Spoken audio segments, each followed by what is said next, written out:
Bismillahirrahmanirrahim. Assalamualaikum warahmatullahi wabarakatuh. Anak-anak, kali ini kita akan membahas teks non-fiksi dan juga siklus air.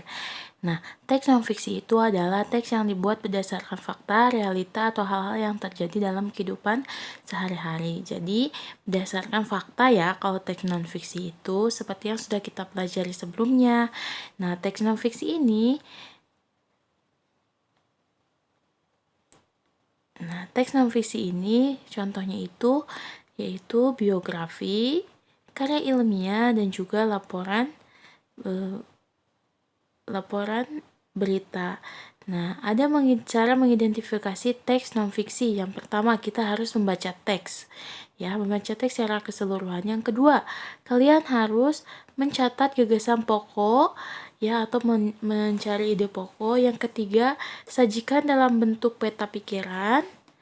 Nah, bisa menggunakan peta pikiran ya, dan juga menuliskan peristiwa penting dengan membuat daftar pertanyaan. Nah, itu untuk cara mengidentifikasi teks non-fiksi. Jangan lupa dikerjakan tugasnya. Selanjutnya ada siklus air. Nah, siklus air. Air merupakan hal penting bagi kelangsungan hidup manusia. Menurut Lembaga Survei Geologi Amerika Serikat, sebanyak 72% permukaan bumi tertutupi oleh air, dan 97%-nya itu yaitu air asin dan tidak baik untuk diminum. Nah, air tersedia di bumi karena adanya siklus air. Nah, karena adanya siklus air ya anak-anak. Siklus air itu apa? Perputaran air yang terjadi secara terus-menerus dari permukaan bumi ke atmosfer dan kembali lagi ke bumi. Tahapan siklus air bermanfaat bagi kehidupan makhluk hidup. Ya, salah satunya itu hujan yang mengakibatkan tersedianya air di permukaan bumi. Nah, coba kalian cari ya pemanfaatan air oleh makhluk hidup. Nah, siklus air menyediakan air yang dibutuhkan makhluk hidup. Sungai merupakan sumber air yang banyak dimanfaatkan oleh makhluk hidup. Sungai terbentang dari hulu dan hilir. Nah, hulu itu apa sih?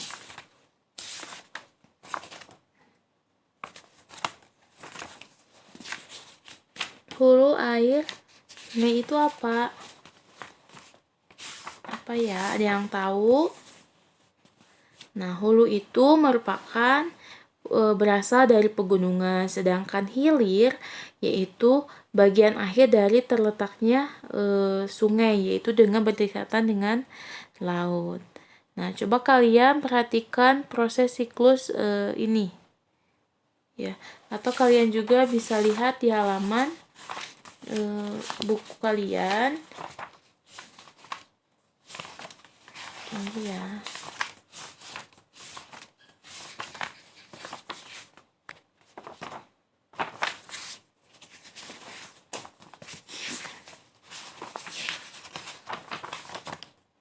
Nah, kalian bisa dilihat halaman 8. Nah, di situ ada menjelaskan siklus air. Air merupakan sumber kehidupan ya. Nah, siklus air itu kan perputaran air yang terjadi secara terus-menerus. Nah, siklus air ini berawal dari kan air itu menggenangi setiap permukaan bumi, ada di permukaan bumi. Nah, air itu akan mengalami yang namanya evaporasi ya, evaporasi. Apa sih evaporasi itu? Permukaan air di bumi mengalami penguapan. Nah, yang di bumi ini mengalami penguapan ya anak-anak. Tunggu ya. Nah, ini mengalami penguapan. Evaporasi ya. Sebutnya itu evaporasi. Evaporasi itu penguapan. Nah, setelah terjadi penguapan, di sini terjadi kondensasi. Nah, di sini terjadi kondensasi.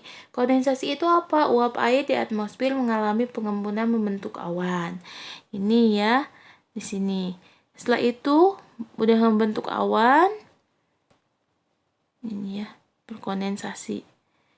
Nah, di sini membentuk awan, maka dari itu awan yang semakin tebal mengandung banyak titik-titik air dan akhirnya saling bergerak dan saling bergesek, maka terjadi turun hujan.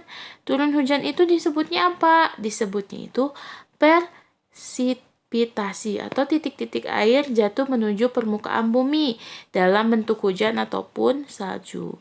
Nah, hujan itu kan bisa ke tanah, tapi nanti akan balik lagi ke laut ya. Air tersebut akan kembali ke laut karena dari sungai pasti akan hilirnya itu ada di laut. Setelah itu, selain kan air hujan itu mengalir, selain mengalir juga ada proses ini, infiltrasi, proses penyerapan air ke dalam tanah. Maka dari itu kan kalau panas lagi dari air dari tanah itu akan menguap. Maka ini yang dimaksud dengan siklus air. Jadi terus berputar. Terjadi proses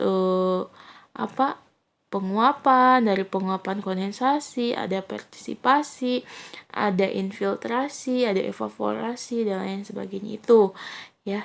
Semoga kalian paham mengenai materi ini. Terima kasih yang sudah menyimak. Wassalamualaikum warahmatullahi wabarakatuh.